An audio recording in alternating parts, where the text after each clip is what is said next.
আমরা বলেছি classroom conduct reciprocal কিনা, শিক্ষকরা ঠিক মতো ক্লাস করে কিনা, ছাত্ররা ঠিক মতো মনোযোগ দেয় কিনা, এগুলিকে আমরা বিবেচনা আনবো। সেই সাথে পরীক্ষা হলে সিসি ক্যামেরা থাকবে এবং আমাদের দুশ্চিন্তা কমে গেল। কারণ আমাদের তো সেই আগের দিন নেই যে হঠাৎ করে হেলিকপ্টার নিয়ে হাজির হতে হবে, নাকি? সেদিন তো নেই। আমি ঘরে বসে যদি পৃথিবী দেখতে পারি, ঘরে বসে ক্লাসরুম দেখতে পারবো না কেন?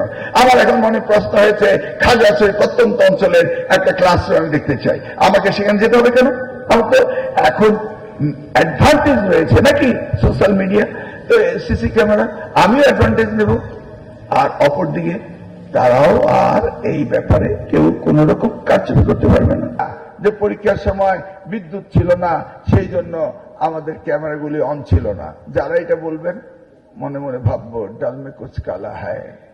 তারপরে কিন্তু আমার ইনভেস্টমেন্ট শুরু হয়ে যাবে আপনার দিকে। কারণ আইপিএস দিয়ে যদি হেডমাস্টারের রুমে একটি ফ্যান চলতে পারে, আইপিএস এ কিন্তু ক্যামেরা চার্জ খুব কম লাগে, আমরা জানি। উই আর ওয়েল এক্সপেরিয়েন্স, আপনার ওয়েল এক্সপেরিয়েন্স, কিন্তু আমাদের নিয়ত এবার 100% সব। আমরা চাই না ভীতি হোক, আমরা চাই না ধস নামুক, আমরা চাই না বিনা পরীক্ষায় পাস করব।